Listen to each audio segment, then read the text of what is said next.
Imagine un médecin du 19e siècle, un gars en blouse blanche avec des lunettes rondes, qui te regarde et te dit « Hey, tu as mal à l'estomac? T'as pas de chance mon ami, je vais te prescrire du ketchup. » Oui, tu as bien entendu, le ketchup était à l'origine un médicament. Ou du moins, c'est ce que les médecins pensaient dans les années 1800. Le ketchup était utilisé comme remède contre les maux d'estomac, et même pour soigner des troubles digestifs et du foie. Ça donne une toute autre dimension à ton burger, non? Le ketchup, aujourd'hui, on le connaît comme la sauce incontournable qui accompagne burgers, frites et nuggets. Mais au départ, il n'avait aucune tomate. Le ketchup est né d'une sauce asiatique appelée ketchup, que les Chinois fabriquaient à base de poisson fermenté.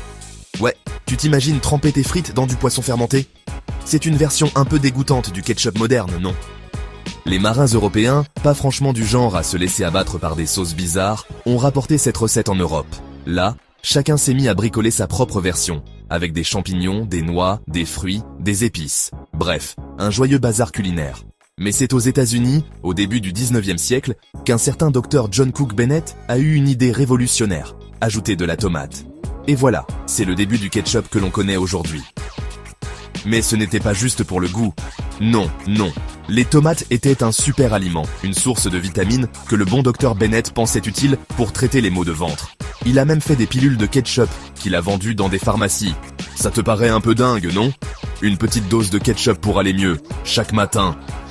Puis, le ketchup a fait sa révolution. Il a quitté les pharmacies pour atterrir dans les cuisines, et plus spécifiquement dans les fast-foods. C'est à ce moment-là que le ketchup est devenu une sauce ultra populaire, avec des tonnes de sucre et de sel ajoutés pour le rendre encore plus addictif. En 1970, Heinz a eu une idée de génie, la bouteille souple. Fini les bouteilles en verre qu'il fallait secouer, là tu pouvais presser ta bouteille comme un tube de dentifrice. Et c'est devenu un best-seller. Aujourd'hui, Heinz vend plus de 650 millions de bouteilles de ketchup chaque année. Ça en fait du ketchup, non? Mais la vérité, c'est que tout ce sucre et ce sel dans le ketchup moderne, c'est pas vraiment top pour la santé. Un ketchup classique contient en moyenne 22 à 25% de sucre. Pas vraiment ce qu'on pourrait appeler une sauce santé. Mais tu sais quoi? Les tomates, elles, sont bourrées de lycopène, un antioxydant super puissant.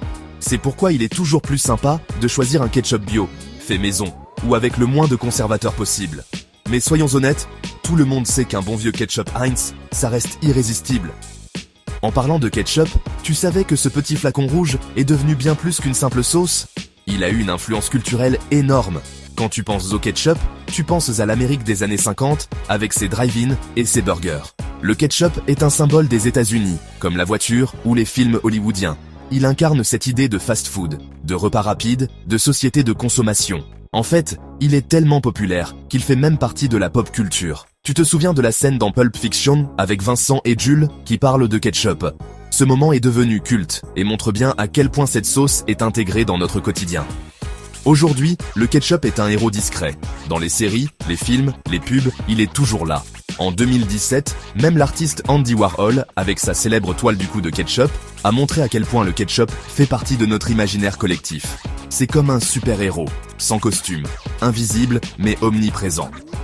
Et pourtant, le ketchup bio fait son grand retour. Beaucoup de gens se tournent vers des options plus naturelles. Le ketchup bio, sans sucre ajouté, sans conservateur, où l'ingrédient principal reste la tomate, commence à retrouver sa place dans les supermarchés. Mais soyons clairs, ce n'est pas seulement pour être plus sain, c'est aussi pour le goût. Parce qu'un ketchup fait maison, avec un peu de vinaigre et des herbes fraîches, ça change la donne. Tu as déjà essayé de faire ton propre ketchup? C'est facile, et ça n'a rien à voir avec celui qu'on achète en magasin. En plus, tu choisis les ingrédients, et c'est 100 fois meilleur. Le ketchup, aujourd'hui, n'est plus qu'une simple sauce. C'est une invention humaine, une création culinaire qui traverse les âges et les cultures. C'est un symbole de l'évolution de la gastronomie, de l'agriculture et même de la société. Le ketchup n'est pas naturel, il est le résultat de siècles de transformation. Et quand tu le trempes dans tes frites ou ton burger, souviens-toi qu'il est là, grâce à l'homme et à sa volonté de créer. Le ketchup est un chef-d'œuvre agricole, une sorte de Frankenstein culinaire. Mais un Frankenstein vert, rouge et délicieux. Alors, la prochaine fois que tu te retrouves avec une bouteille de ketchup, fais une pause. Tu ne manges pas juste une sauce. Non, tu dégustes une invention millénaire, une pièce d'histoire culinaire, qui a su s'adapter à son époque pour devenir l'icône qu'elle est aujourd'hui. Et qui sait, peut-être qu'un jour, le ketchup reviendra sous une forme totalement nouvelle, comme un super aliment qu'on n'aurait même pas vu venir. Et si tu veux savoir comment faire ton propre ketchup maison, reste à l'affût pour la prochaine vidéo, où je te montre tout ça. Promis, ça va être délicieux.